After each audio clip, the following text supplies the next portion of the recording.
কি মজার ব্যাপার, বিশ্বনবী সাল্লাল্লাহু আলাইহি সাল্লাম বলছেন, যদি তোমরা জিলহজ মাসের চাঁদ দেখার পর তোমাদের হাত পায়ের নখ, চুল, গোঁফ এই জিনিসগুলো যদি না কাটো, ঠিক ঈদের দিন তুমি যদি কাটতে পারো, তাহলে তোমার আমলনামায় আল্লাহ তাআলা কুরবানি করার সওয়াব দান করবে। সুবহানাল্লাহ।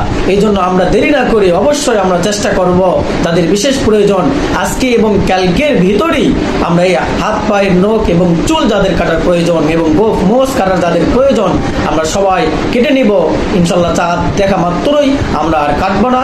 যেদিন ঈদ সেই ঈদের দিন যায় আমরা কর্তন করব, তাহলে আশা করা যায় ইনশাল্লাহ আমরা কুরবানি করার সওয়াব পাবো। যদিও হাদিসটি সনদের দিক থেকে একটু দুর্বল রয়েছে, অনেকে আবার সহিহ বলছেন।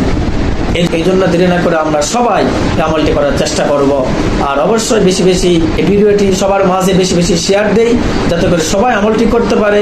আশা করা যায় যদি কেউ আমল করে আপনিও সওয়াব পাবেন ইনশাআল্লাহ। ভালো থাকবেন। আসসালামু আলাইকুম ওয়া রাহমাতুল্লাহি ওয়া বারাকাতুহু।